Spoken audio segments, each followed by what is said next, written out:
નમસ્કાર. કસ્તુરબા યુવક મંડળ આપનું હાર્દિક સ્વાગત કરે છે. વક્રતુંડ મહાકાય સૂર્યકોટિ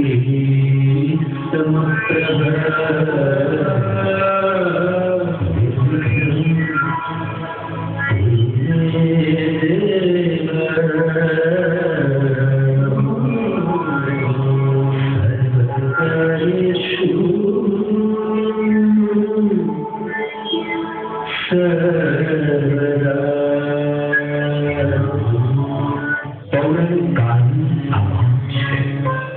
દૂર ઘાટ જંગલની વચ્ચે એક મહાન ઋષિ મહારાજનું આશ્રમ હતું.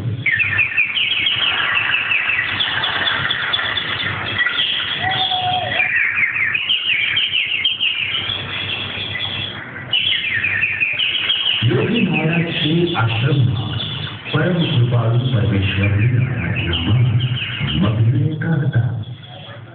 પરંતુ તેમના આશ્રમમાં એક વિડંબના હતી, એક મુશ્કેલી હતી.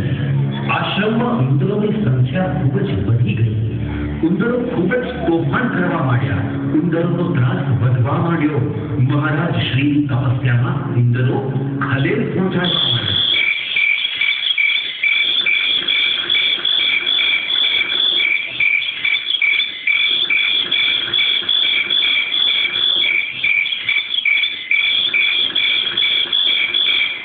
યોગી મહારાજ આ ઉંદરોના ત્રાસથી ધરતીમાં પોકારી ગયા. ઉંદરોના ત્રાસથી છૂટવા છેવટે એમણે વિઘ્નહર્તા ગણપતિ બાપાની આરાધના કરવા માંડી.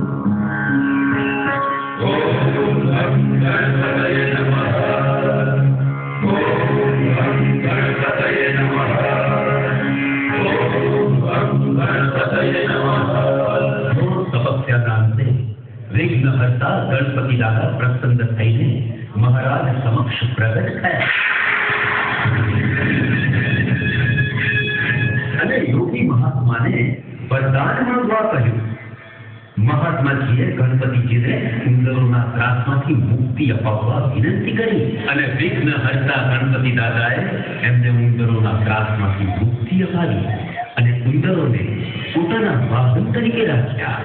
તેથી જ કહેવાયું છે કે મૂષિક વાહન મોદકમ પ્રિયમ, અર્થાત ઉંદરો જેનું વાહન છે અને જેને મોદક અર્થાત નામ પસંદ છે એવા શ્રી ગણપતિ બાપ્પા મોર્યાની જય. બોલો શ્રી ગણપતિ બાપ્પા મોર્યા.